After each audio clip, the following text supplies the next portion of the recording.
Hello, Abigail here with the Tarotscope for Aries season, Aries sun, moon, and rising, and any other planets you feel like investigating. So, this is a very interesting and fraught Aries season. I've done a longer video about kind of the energies of Aries season if you want to check that out. But for Aries specifically, you have an Aries eclipse. You start out with Venus and Mercury both retrograde in Aries, so a lot is happening, especially doesn't discount later degrees Aries planets and placements.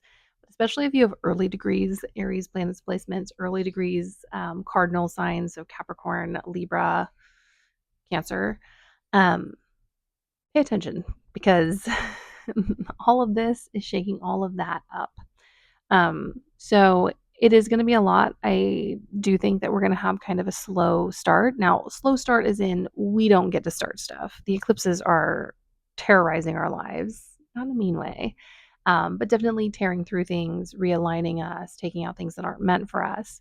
But it doesn't feel like we have much control. So that's what I mean when I mean things don't feel like they get going. We can't really plan stuff and get it done effectively unless we have a really unique chart.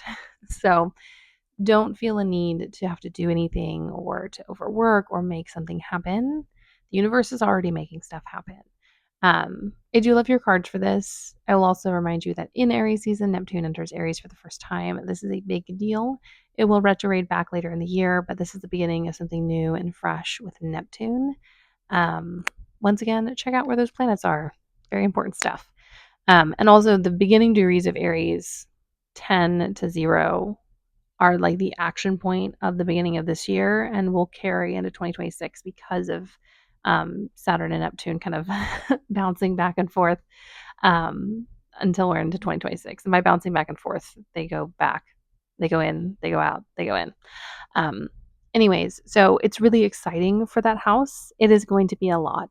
And Saturn, while incredibly supportive, has a lot of lessons. So just be aware that those lessons are there, that you will have to learn things and that you will not be perfect at it. That's also a lesson of Aries. Things do not have to be perfect in order to be beautiful and wonderful, and neither do they have to be well thought through. And this is coming from someone with a lot of Virgo placements.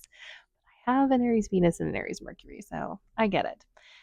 Let's start off with your archetype card. We have the Mother, which I really love because with all of this energy and with the kind of redoing and the re-advancing and going over and back over with multiple planets, it does feel like there's this kind of stepping into a new role, this understanding and the very kind of youthful, carefree energy of Aries. There's this understanding that you can be both a child and a parent and a sibling and a mother and a father, and you can contain multitudes, which sometimes is something that, not that Aries can't contain multitudes, but there is a single focus about Aries that some people can forget the multitudinousness of Aries, and we're being reminded of that.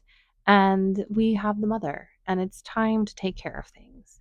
I think oftentimes motherhood and being a mother is stigmatized as being a prison or a cage. It is only a prison or a cage if you are not supported, if you're not cared for, if that wasn't your choice in the first place.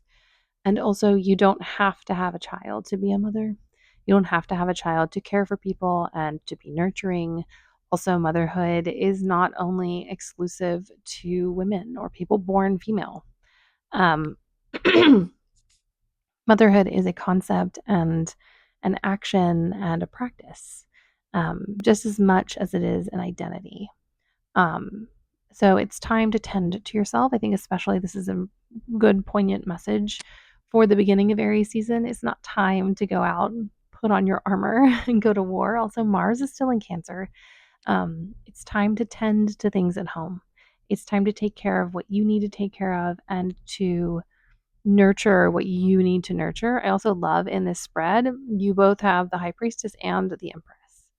There's a lot of powerful, caring, wild energy that I think Aries contains and is often overlooked for. Um, Maybe Aries isn't always as consistent as some would like for a caring position, but maybe you're looking in the wrong place. Aries consistency is in its passion, not always in its production. So keep that in mind. Moving into our first card, I do love this. We have the High Priestess. It speaks a lot about Neptune going into Aries. There's some really pivotal spiritual journey, spiritual understanding, moment of clarity in a very unclear place for you in this season. Um, it's not time to need to have exact things. It's not time for black and white thinking. It's time to explore. It's time to believe in things that you cannot see, but to be playful with it and to approach the High Priestess in a very Aries way. You don't need to become a Pisces in order to engage with the High Priestess. You just need to open yourself up to be, well, to just engage, which is something that Aries does really well. So it's time to engage in the energy. Engaging in the energy does not require labor per se, especially in this moment when I don't think labor is going to help you very much. And this is coming from an earth sign, me throwing my identities at you. Um, it's time to be playful and it's time to engage and to just, for some of you, it's just going to be putting your toe in the water, putting your toe in the door, seeing how things go. Um, and, journeys and spiritual journeys are not a straight line and they don't need to be and they never will be. So follow that little thread wherever it goes, find those magical secrets and understandings. They'll come on you like a flash and then you'll wonder if they actually really happened and you can treasure those things. And the more consistently you engage in energy, the longer those kind of stints of exploration and understanding are. Just because they're a flash in the pan doesn't mean they never happened. It just means that they were short. But you can kind of extend that flash the more you engage and the more you play. And maybe that is the lesson of Neptune and Saturn and Aries for you. Who knows? Moving on, we have the Empress. It's time, once again, going back to that kind of mother card, to care for yourself, but to care for yourself in such a way that you're able to give to others. And once again, we're kind of coming up against a really toxic stereotype of someone who is giving and caring. Because of capitalism, the kind of idea of being a carer has become twisted because they don't want you to function well if you're a caring person. They want you burnt out. So they tell you that you can only care for someone if you give them everything. You can only care for someone if you sacrifice yourself. You can only really care if you betray who you are as a person. And that's just not true. You can care and have boundaries. You can care and say no. You can care and not want to do something. And that is the lesson of this season. How to become truly and fully caring and not falling into the pitfall of, oh, you're not doing enough because you haven't sold your soul to the world as a caregiver. You need naps too. So take care of yourself. Be gentle. Be tender. This also could be a call to some Aries to motherhood. I do work with the souls of people coming back in through conception. So this is just my little flag to you to pay attention to what's going on around you.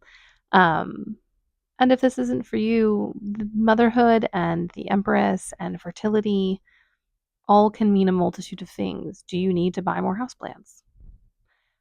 Have you needed to engage with animals in some way? There are multiple ways for fertility and care to manifest. It doesn't have to be children, but I like to include children because often I think children are kind of cast by the wayside. Once again, because of capitalism, because they're like, those hoes don't work. Yeah, they're not supposed to. They're children. So take this, also be empowered. And also, as an Aries, you don't need to be soft and gentle. You need to be yourself.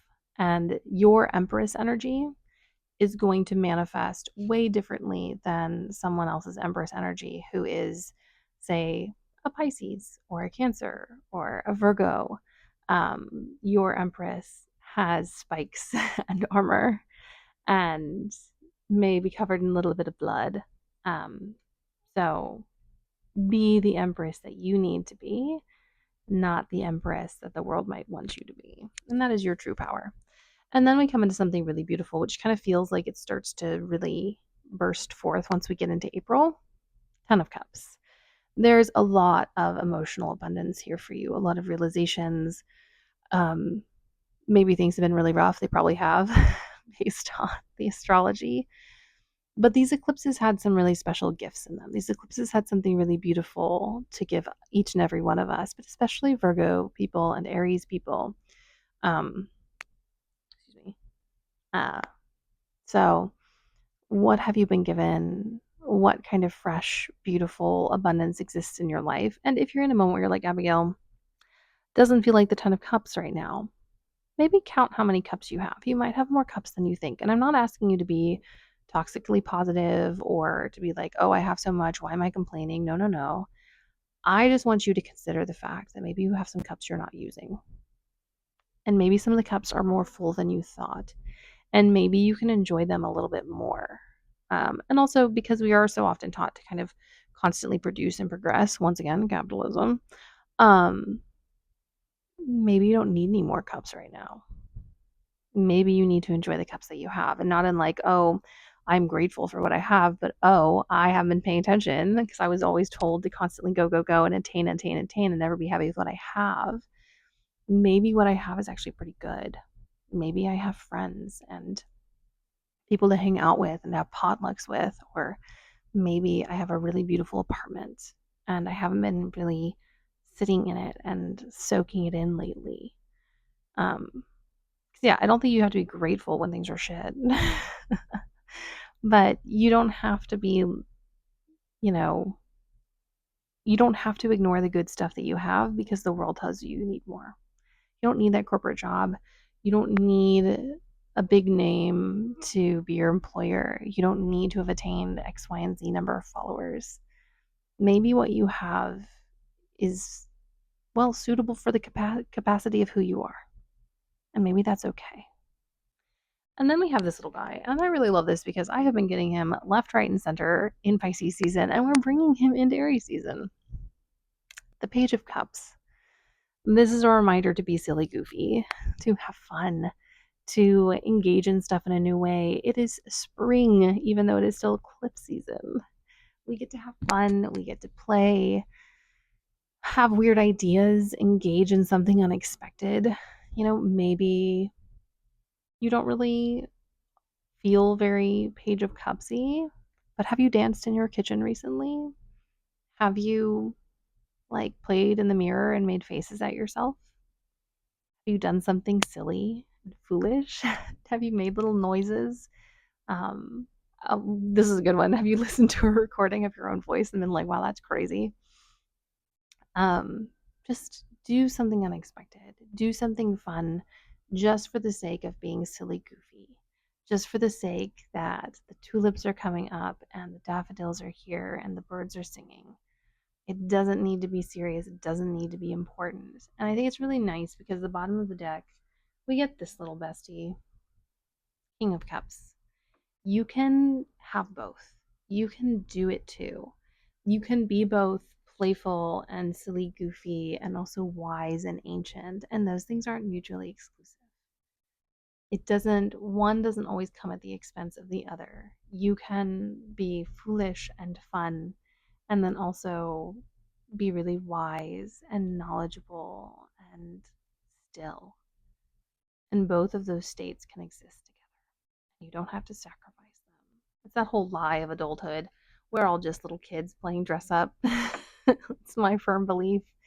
And anyone who doesn't think it, I think it is always really funny to me. I find it, maybe I shouldn't laugh at people, who knows. I always find it funny when I see someone, I live in New York City, when I see an adult who takes being an adult so seriously. And I'm just like, it just reminds me of like a little kid who dresses up as something and you refer to them as something other than their dress up and they're like, oh, excuse me? No, I am X, Y, and Z. My little brother dressed up as a cowboy as a kid. And he was very determined to be a cowboy. It's one of my sweet memories of him. And it reminds me of that, except I feel like he was more justified in his cosplay than the adults I find who are so determined to be an adult. Sorry, I have a notification pop up that they forget that they have always been children. And that I think is a very good lesson for us Aries placements. Never forget that you are always a child. And you also can be an adult and will have to be one as well. Anyways, my loves, ask me any questions you have in the comments. And you know what? I will see you in a different space and time. And blessed Aries season, blessed spring equinox. And I'm excited. There's a lot of power for you in this season and a lot of expansion and a lot of dimension, which I love.